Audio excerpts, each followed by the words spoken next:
bienvenue au Club Nautique d'Ablon. On est ici pour voir comment on peut remettre un dériveur, un 4.7, un 4.20 en état de marche, vérifier les points essentiels pour que vous puissiez vous amuser, prendre du plaisir sur l'eau en sécurité et faire en sorte que, avec un peu de matériel, un peu d'huile de coude, on puisse remettre en état un bateau.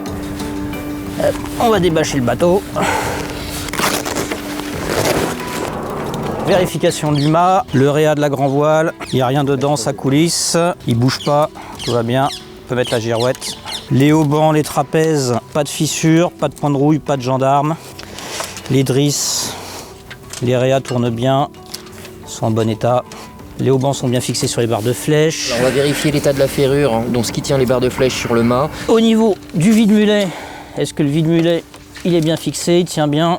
Ça c'est un point important, le vide-mulet, parce que c'est une pièce qui est quand même extrêmement sollicitée pendant les empannages, qui prend beaucoup de choc. Dernier point, le pied de mât, il bouge pas, il est bien fixé par les vis, les rivets. Pareil pour le halba. Donc on va vérifier si le mât n'est pas flambé. On le lève, on se met dans l'axe et on regarde si il est à peu près droit. On voit c'est que celui-là il est un peu travaillé. Mais bon, il peut naviguer en loisir, il n'y a aucun souci. Alors au niveau de la coque, avant de remater, on va vérifier les joints des trappes arrière. Donc le joint mousse il est encore présent, il sera peut-être à changer prochainement. La tenue des fémelots, parce que c'est là où on va venir fixer la barre. Et ensuite on va vérifier toutes les étanchéités des deux côtés. Les bouchons à l'arrière présents, bien fixés.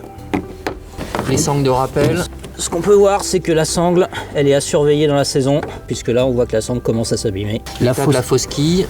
La tourelle de grand voile, le rail, tout ce qui est poulie, taquet, ça fonctionne bien. Donc là, tout ce qui est rail, taquet, poulie, il ne faut pas hésiter à démonter, nettoyer, enlever le sable, vérifier que toutes les billes soient présentes. La dérive, le bord de fuite, soit propre. Dans les caissons, important, la flottabilité, si elles sont bien présentes, c'est obligatoire. Et si toutes les trappes sont présentes et ferment bien.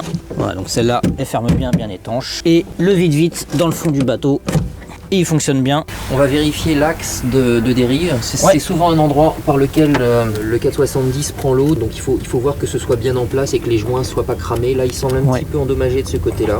Donc là on voit bien qu'il y a le liston qui est décollé de la coque. Ça veut dire que là on est face à une voie d'eau possible dans le caisson. Donc ça c'est vraiment une réparation à faire sur ce bateau là. On est vraiment sur de la sécurité. La voie d'eau elle peut se faire par ce point d'ancrage ici du liston sur le bateau. On va vérifier la liaison fond caisson tout du long. Parce que ça peut être une possibilité d'entrée d'eau dans les caissons. Donc là visuellement c'est propre. Donc voilà, des deux côtés, on regarde qu'il n'y ait pas de fissures. Et s'il y a des fissures, on peut réparer ça avec de l'époxy pour étanchéifier et solidifier. Mais là le bateau semble impeccable. Donc avant de mater, on va vérifier les 3 points du mât où il va se mettre la ferrure d'étrave. Les cadènes, ça bouge pas. Le pied de mât. Alors il est à nettoyer, mais ça tient bien, ça tient correctement. C'est bon, tout semble correct, on peut mater tranquillement. Donc du coup, quand on mate, on en profite toujours, on jette un petit coup d'œil.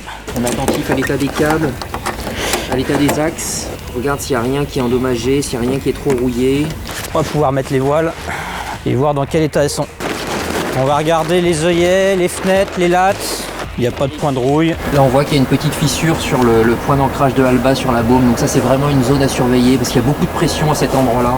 La drisse, on vérifie que tout soit bien passé. Et on peut hisser.